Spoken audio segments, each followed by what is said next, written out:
오늘 골로새서 2장 1절로 이제 우리가 2장으로 넘어왔는데요.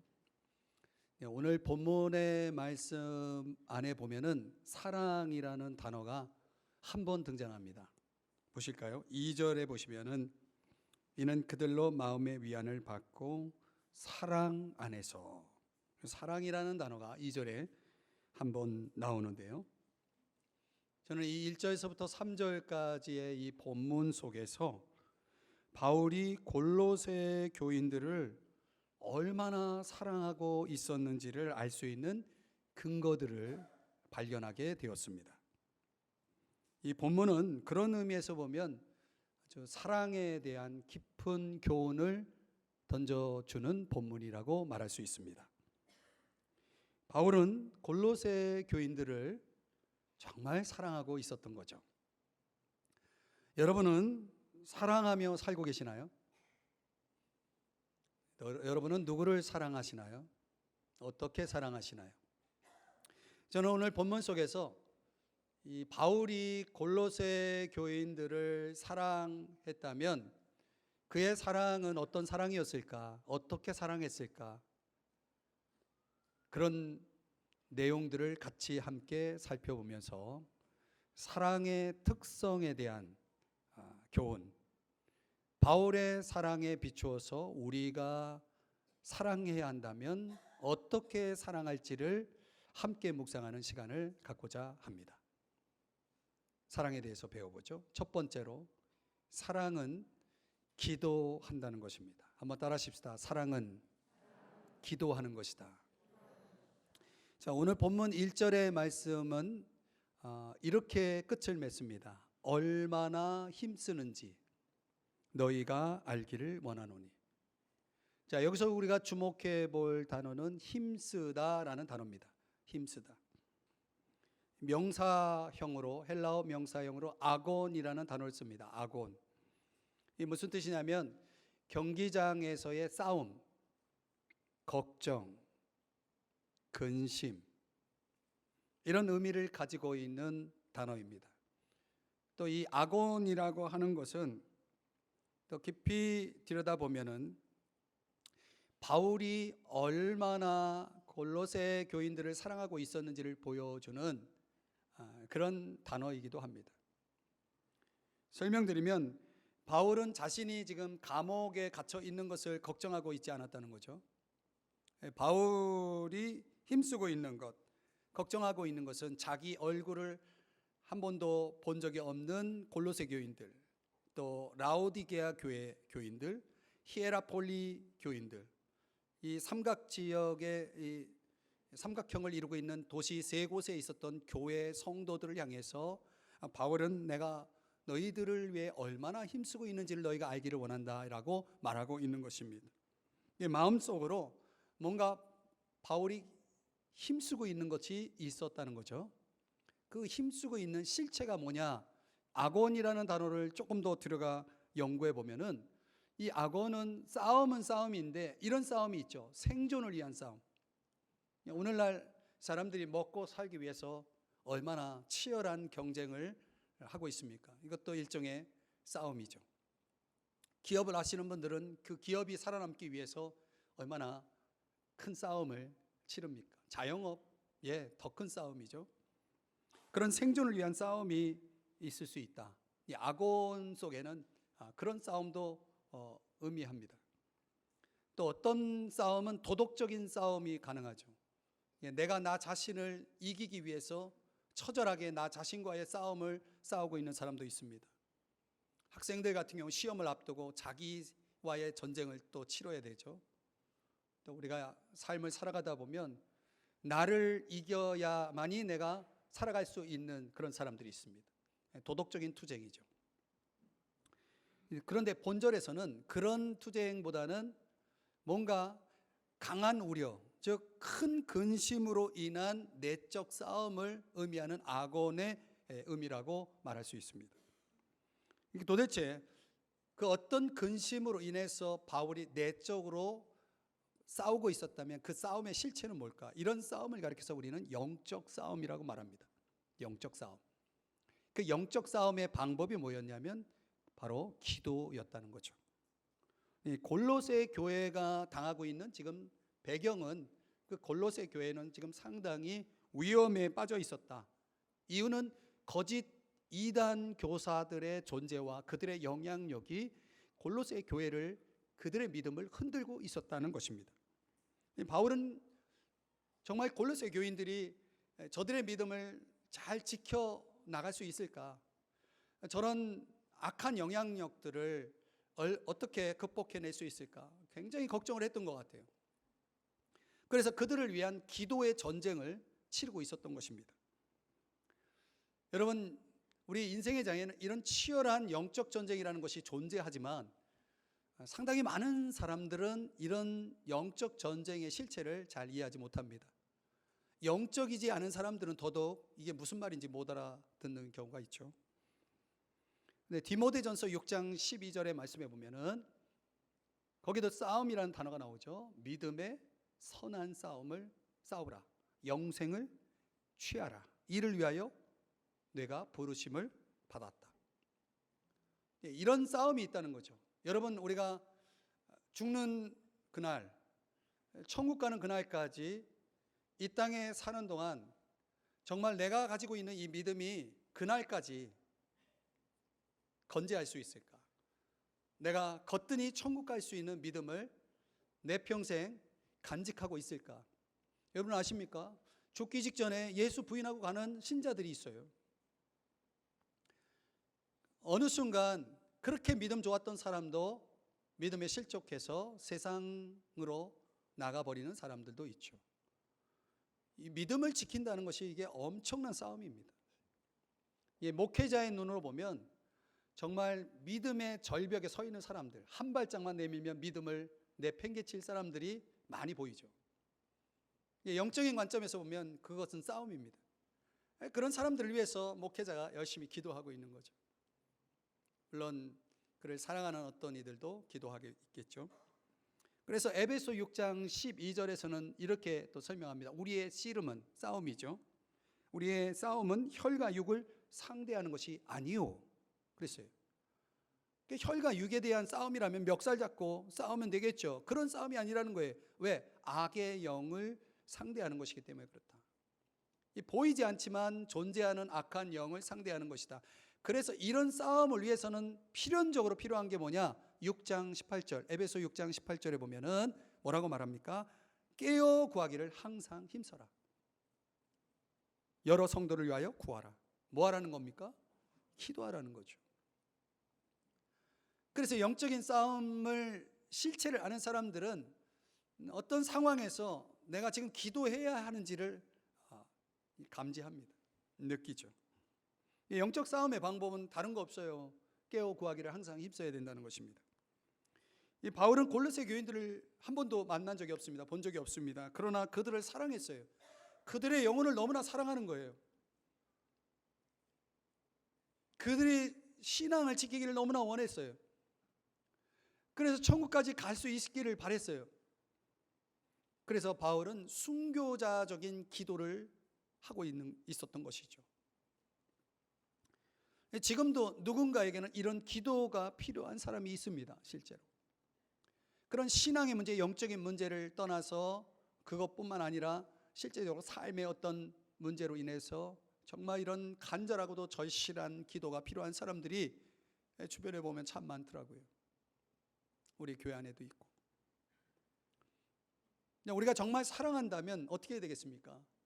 그 영혼을 사랑하고 그 인생을 사랑하고 그 사람을, 그 생명을 정말 사랑한다면 기도하지 않을 수가 없는 것입니다. 이 어거스틴 여러분 들어보셨죠? 그의 참회록에 따르면 그는 어린 시절부터 상당히 방탕하였다고 합니다. 하여튼 부모님, 선생님 말씀 지독하게 안 듣고요.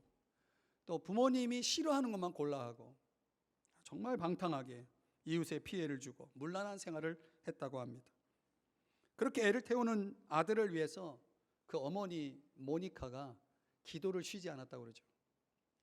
보통 이렇게 기도하는 사람들에게는 시험이 오는데 내가 아무리 기도해도 아무런 변화의 징조가 보이지 않으면 사람들이 실망하고 기도를 멈추게 됩니다.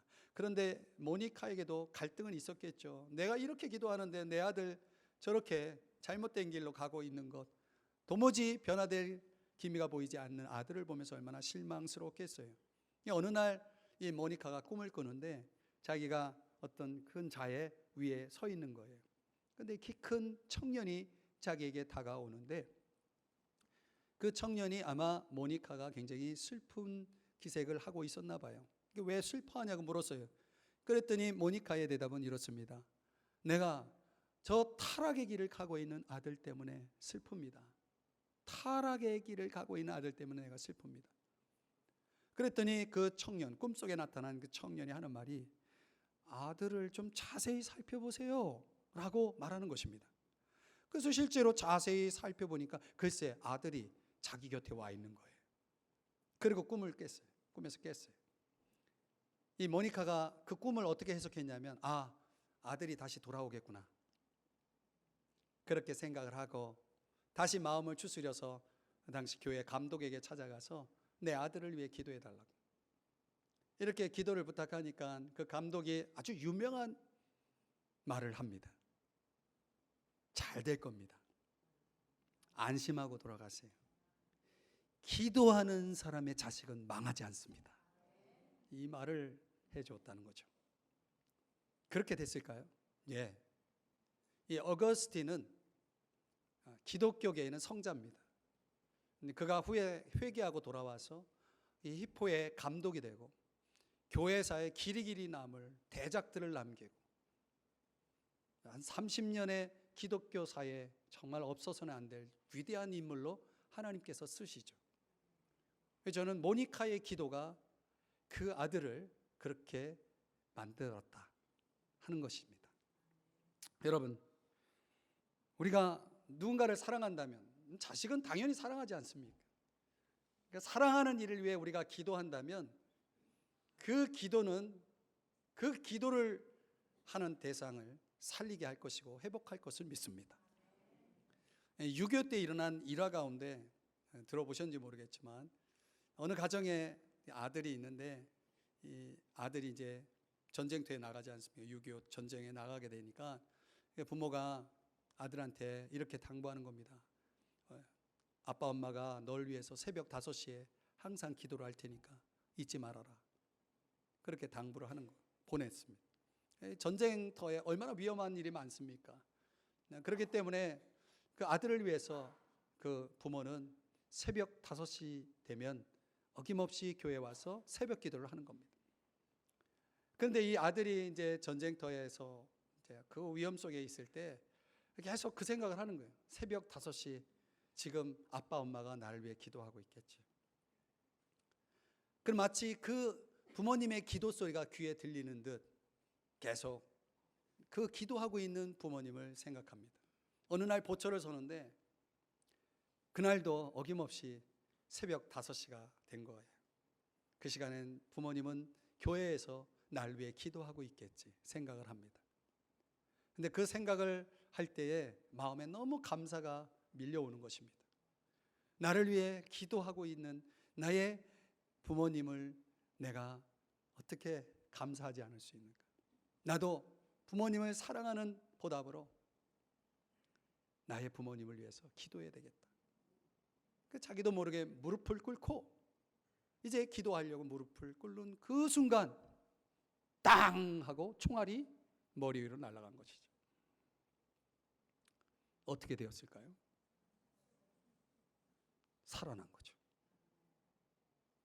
저는 기도란 이런 것이구나. 영락없이 죽을 그 목숨을 무릎을 꿇는 순간 그는 건짐을 받고 살아날 수 있었다. 누군가 우리가 기도할 때 그 기도는 이런 일을 이룬다는 거죠. 그가 자녀이든 성도이든 이웃이든 간에 오늘날 사랑하는 일을 위해서 무엇을 해야 할지 모른다면 오늘 바울은 우리에게 그것을 가르쳐주고 있습니다. 사랑한다면 기도하십시오. 기도의 무릎을 꿇으시면 그는 살아날 것입니다. 기적은 일어날 것이고요. 방탕한 자들은 회복될 것입니다. 돌아설 것입니다. 자, 오늘 얼마나 힘쓰는지를 너희가 알기를 원한다. 이것은 내가 너희들을 위해서 정말 순교자적인 기도를 멈추고 있지 않다라고 하는 것을 알리는 바울의 깊은 사랑을 표현한 내용이다. 이게 첫 번째입니다. 우리도 그런 기도가 필요한 것입니다. 두 번째, 바울이 보여준 사랑, 우리가 해야 할 사랑은 위로한다는 것입니다. 한번 따라하십시다. 사랑은 위로한다.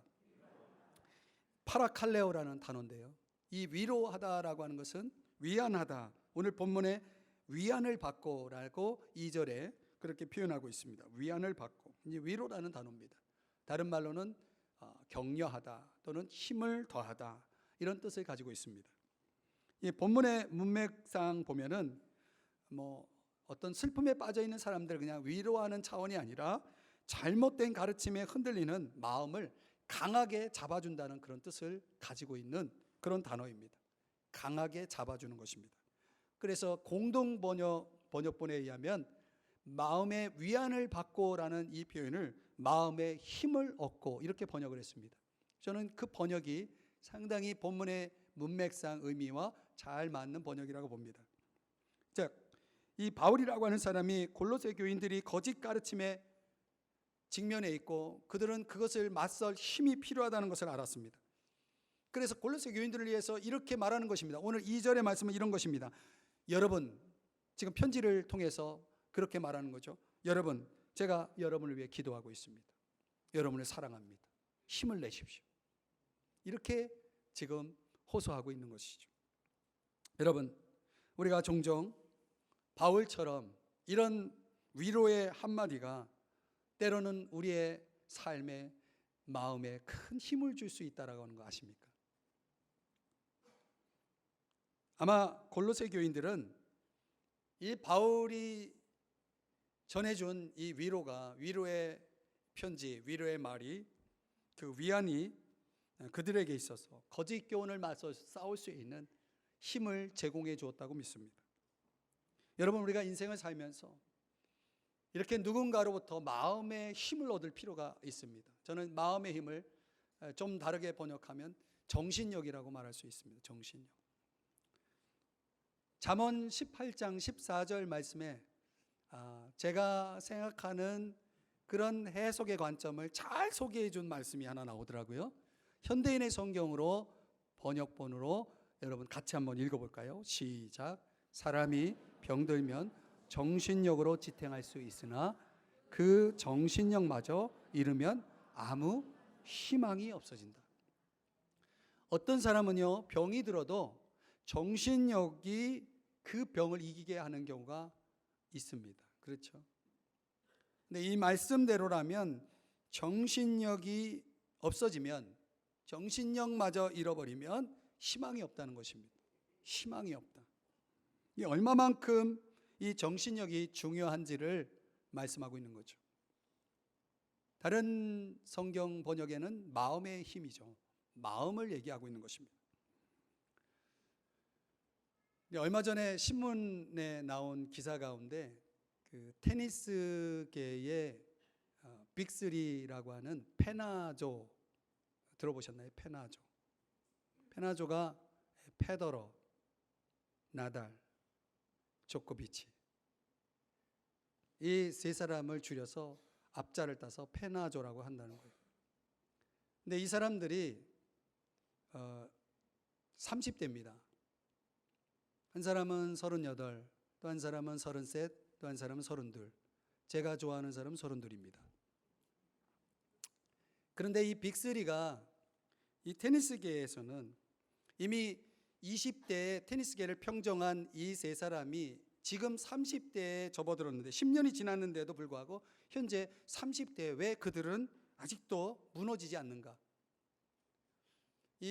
저도 테니스를 조금 쳐보면 얼마나 많은 체력이 소모되는지, 그 체력 싸움이거든요. 그렇게 보면은 젊은 사람이 더 유리하게 돼 있습니다.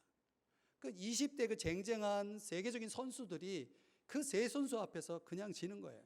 이게 도대체 무엇이 그들로 30대에 그 힘든 스포츠를 아직도 평정하고 있는가, 그 비밀이 무엇인가를 소개하는 기사였어요. 제가 흥미롭게 그 기사를 읽어봤는데요.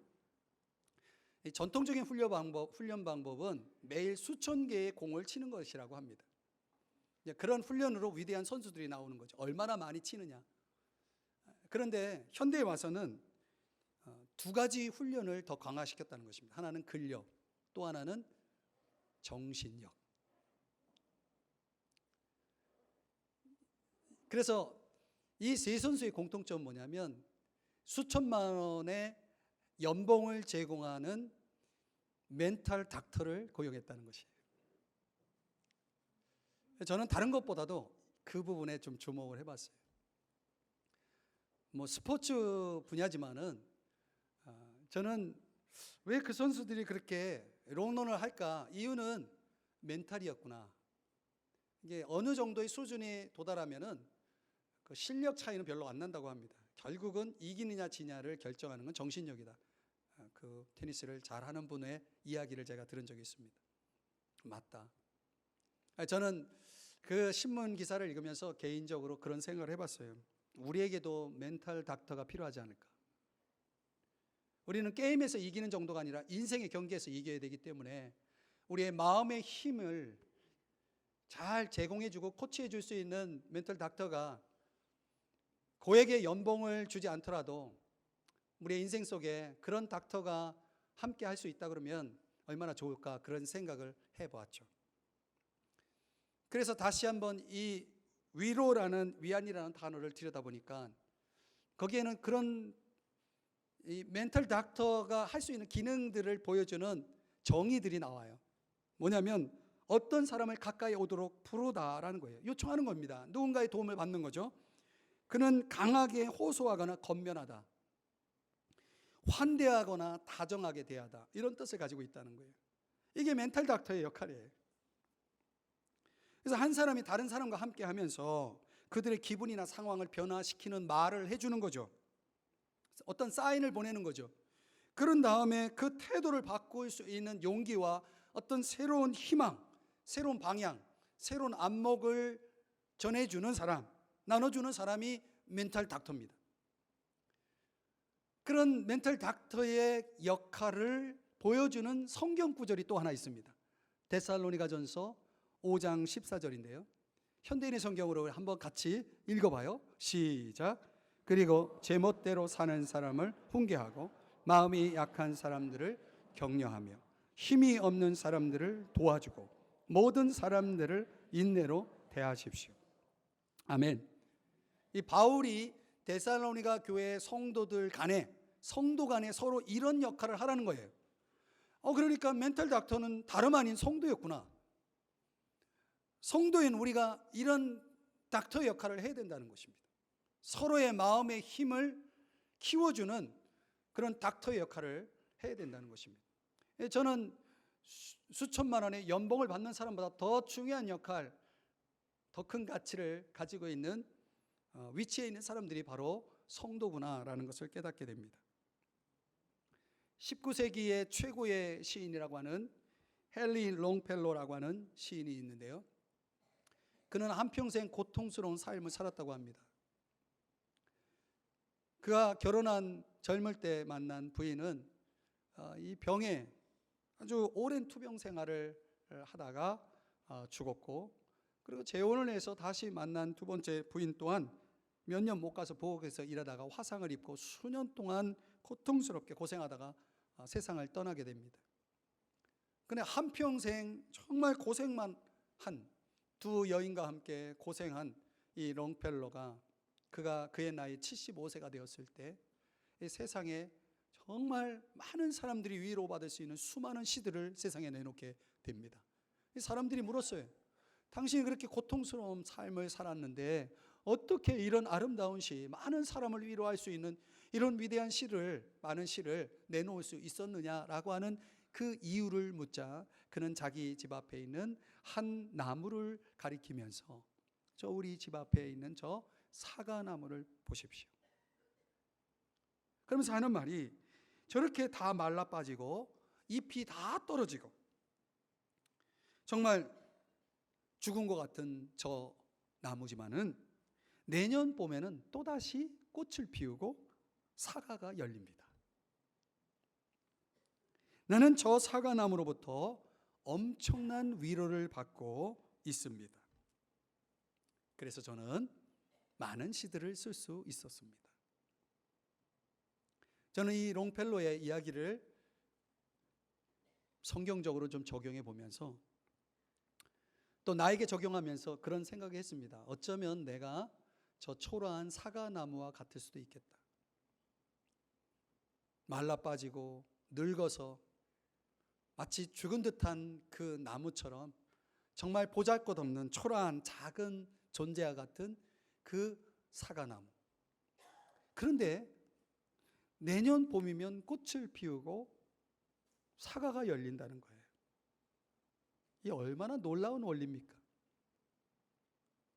저는 이 초라한 사과나무라도 위대한 시인의 엄청난 위로가 될 수 있었다면, 우리가 비록 작은 존재라도 우리는 충분히 멘탈 닥터가 될 수 있는, 위로를 나눌 수 있는 존재가 될 수 있겠다. 그런 생각이 들더라고요. 제가 예수 믿고 과거 좋아했던 대중가요는 다 잊어버렸는데 아직 기억 속에 남는 노래가 몇 개가 있어요. 그 중에 하나가 이런 노래입니다. 내가 살아가는 동안에 할 일이 또 하나 있지. 바람 부는 벌판에 서 있어도 나는 외롭지 않아. 그러나 솔잎 하나 떨어지면 눈물 따라 흐르고 우리 타는 가슴마다 햇살은 다시 떠오르네. 아, 영원히 변치 않을 우리들의 사랑으로 어두운 곳에 손을 내밀어 밝혀주리라. 아시나요? 사랑하는 여러분, 우리가 살아있는 동안 할 일이 있다는 거예요. 이 노래는. 그게 무슨 일인가? 손을 내미는 거라는 거죠. 저는 이것도 위로의 한 방법이라고 생각합니다. 우리가 누군가를 사랑한다면 손을 내밀 수 있어야 되겠죠. 한번 옆을 슬쩍 보시면서, 이성이 아니라면 손을 좀 잡아보시면서, 남남이 아니라면 손을 잡아도 됩니다. 손을 해보시라니까요. 지그시 쳐다보시면서 힘을 내십시다. 이렇게 한번 축복하십시다. 힘을 내십시다. 자, 우리가 많은 말이 필요 없고 많은 행동이 필요 없습니다. 작은 우리의 행동이, 우리의 말이 누군가는 힘을 얻을 수 있다면, 그래서 그 힘으로 일어날 수 있다면 우리가 그렇게 살아야 되지 않을까요? 이것이 사랑이라는 것입니다. 사랑은 곁으로 다가가는 것이고, 그리고 그에게 필요한 말을 던져줄 수 있는 것이고, 그를 붙들어서 다시 일어날 수 있도록 힘이 되어주는 것. 그게 위로라는 뜻이고, 오늘 바울은 골로새 교인들을 위해서 그런 사랑을 보여주고 있는 것입니다. 우리 모두가 그런 사랑의 사람이 되기를 주의 이름 축복합니다. 세 번째는 바울이 보여준 사랑 속에서 우리가 해야 할 사랑이 있습니다. 그것은 연합하는 것입니다. 한번 따라 하십시다. 사랑은 연합하는 것이다. 2절에 보니까 사랑 안에서 연합하여라고 말하고 있습니다. 이 원어를 충실해서 번역했다면 사랑함으로써 연합하여, 이렇게 번역해도 됩니다. 여러분, 사람을 연합하게 하는 방법이 뭡니까? 사랑하는 것입니다. 사랑하면 하나 되게 되어 있습니다. 하나 되면 힘이 생깁니다. 반대로 분리되면 힘은 나눠지게 되어 있습니다. 약해집니다. 사람이 고립되고 혼자 있고 다른 사람의 도움을 받을 수 없다면 그만큼 약해지는 것입니다. 사랑은 약해지는 쪽이 아니라 강해지는 쪽으로 가는 것입니다. 늘 함께하지 않습니까? 늘 하나 되지 않습니까? 연합하는 것입니다. 그 연합이 가져오는 것은 그런 것이죠. 서로에 대한 관심, 헌신, 강하게 함, 지지, 후원, 이런 것들이 따라오는 것입니다. 에베소서 4장 15절에 보면 오직 사랑 안에서 참된 것을 하여 범사에 그에게까지 자랄지라. 에베소 4장 15절의 말씀이 그렇게 말씀하고 있습니다. 우리 에베소 4장 16절 말씀 한번 그 다음 구절을 한번 볼까요? 그에게서 온몸이 각마디를 통하여 도움을 받음으로 연결되고 결합돼요. 도움을 주고받을 수 있는 환경은 연결되는 겁니다. 결합되는 것입니다. 그러면 16절의 끝부분에 스스로 세우는이라 그랬죠. 세워지는 것입니다. 애쓰지 않아도 서는 것입니다. 성장하는 것이죠. 그래서 2절, 3절 오늘 본문 속에는 연합한 결과를 두 가지로 설명합니다. 그리스도에 대한 확실한 이해의 모든 풍성함, 그리고 그리스도를 깨달음. 다시 말하면 사랑은 우리를 연합하게 하고 더 이해하게 하고 더 잘하게 만든다는 것이죠. 여기 이해라는 단어는 분별력을 얘기합니다. 그리스도를 깊이 이해하는 판단력과 분별력을 갖게 되는 거죠. 그러면 그 사람은 어떤 거짓에도 흔들리지 않게 되는 것이죠. 그리스도를 알아가면 알아갈수록 그 사람은 더 견고해질 수밖에 없는 것입니다. 그러니까 우리가 사랑 안에서 연합한다고 할 때 그 연합의 목표는 어디를 향하고 있는 거냐면 그리스도에게 초점을 맞추는 것입니다.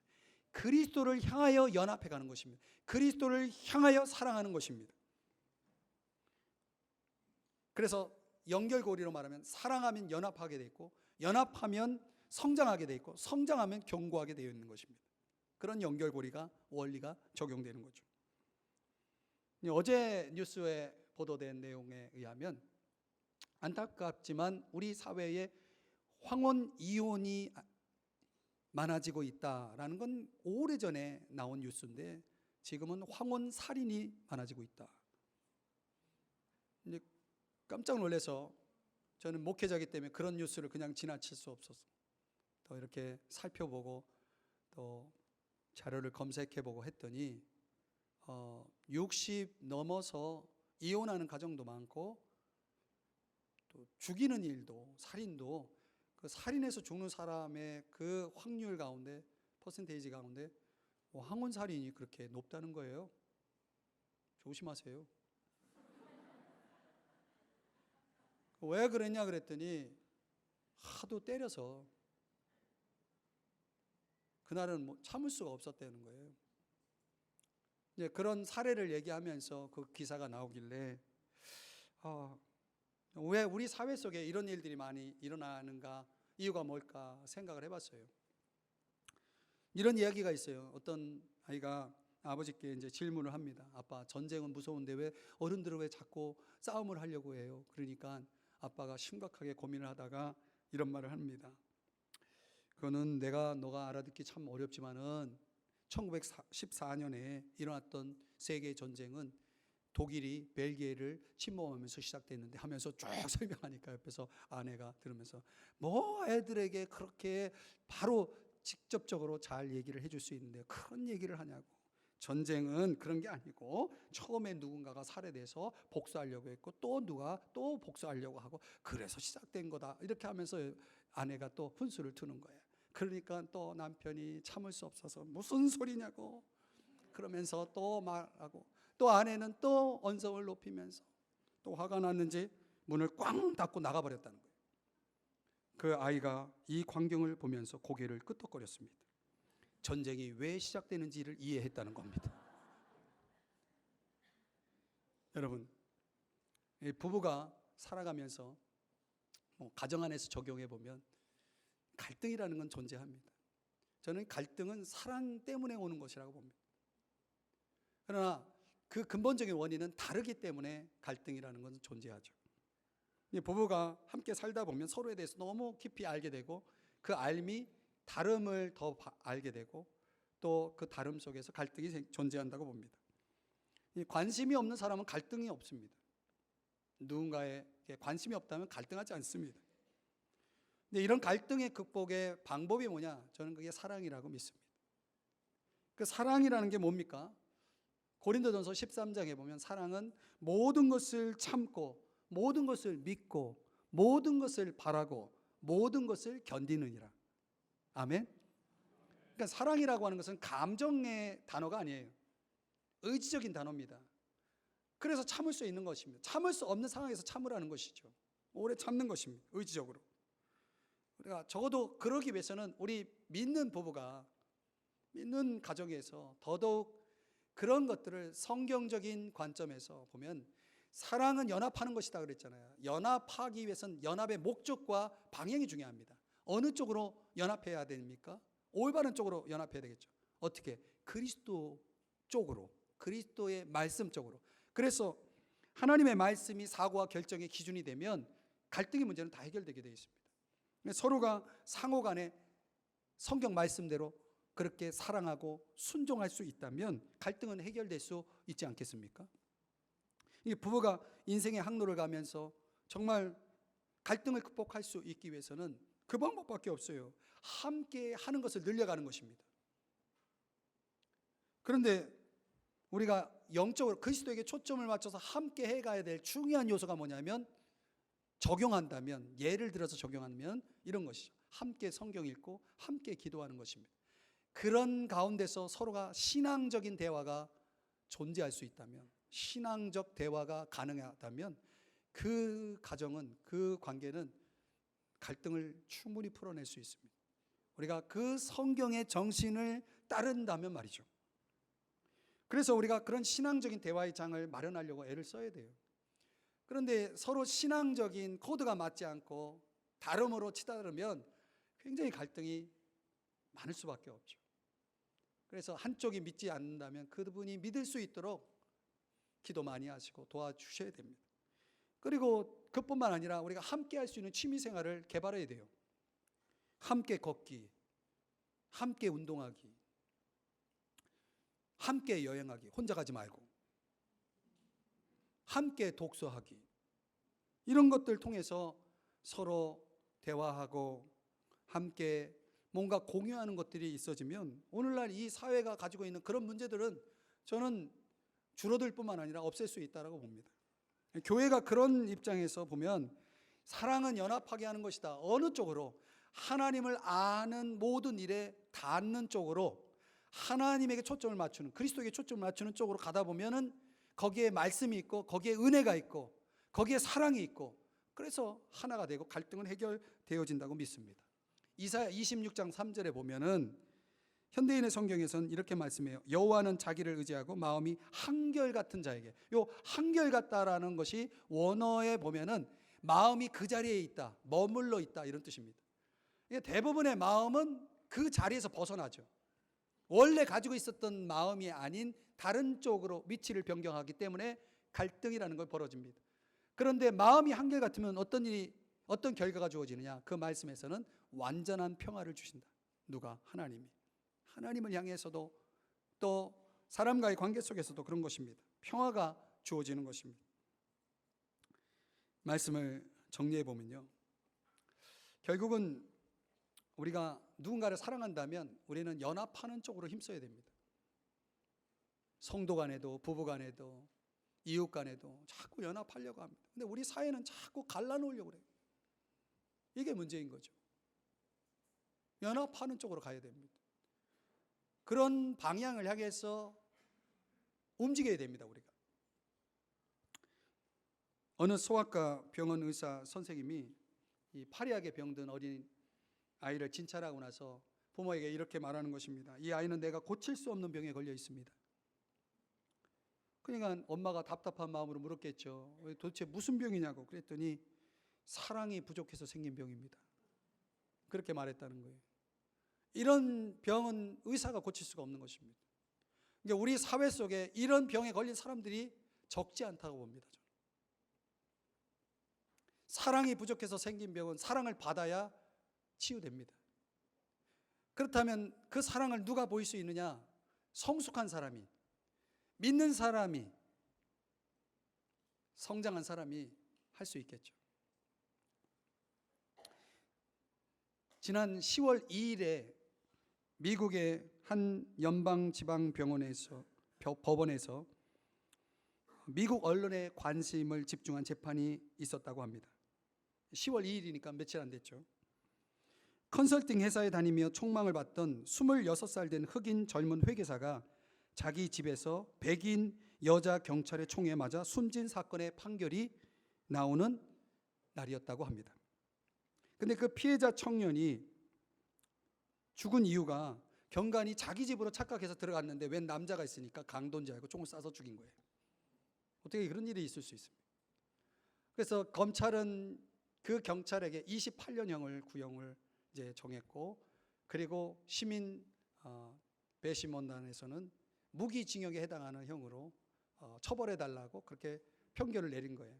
그런 상황에서 그 판결이 나올 예정이 있던 그 법정에서 피해자 동생 18살 된 어린 청년이죠.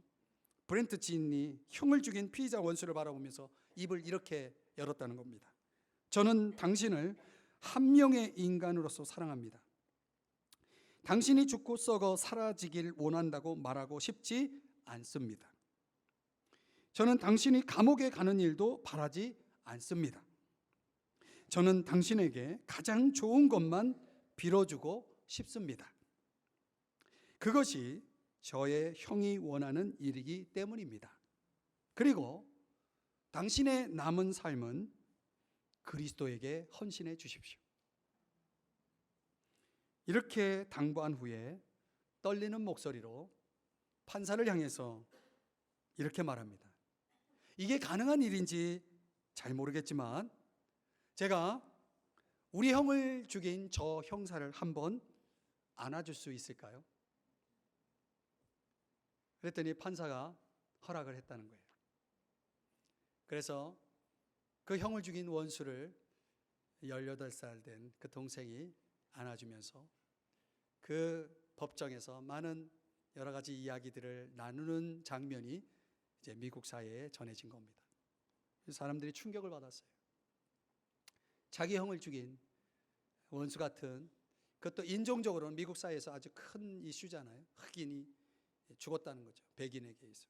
이런 이슈화 될 수 있는 그런 여지가 있음에도 불구하고 이런 동생의 행동이 미국 사회에 알려지면서 지금까지 우리 지도자들이 보여주지 못했던 보기 드문 사랑과 치유의 놀라운 기적을 우리는 보았다고 찬사를 보내는 그런 일이 있었다는 것이죠. 저는 이 기사를 보면서 우리 사회 속에 사랑이 부족해서 생긴 병에 걸려 있는 사람들, 이런 행동가들이, 이런 순종자들이 있어야 우리 사회는 건강해질 수 있겠구나라는 생각을 해보았습니다. 여러분, 오늘 설교 제목이 뭡니까? 사랑하십니까? 그렇다면 부디 우리는 말씀에 순종해서 기도를 시작해야 됩니다. 그에게 다가가 위로를 전할 수 있어야 됩니다. 그리고 어떠하든지 그 뜨거운 사랑의 포옹을 보여준 그 한 형제처럼 우리도 그런 연합, 그런 영적 포옹이 필요하지 않을까요? 우리가 그런 사랑을 할 수만 있다면 우리의 가정과 교회가 분명 달라질 것이라고 저는 믿습니다. 오늘 우리 공동체 속에 하나님이 주신 이 말씀이 그냥 여기서 끝나지 않고 우리들 속에 잘 적용이 될 수 있었으면 좋겠습니다. 기적이 일어날 것입니다. 다 같이 자리에서 일어나서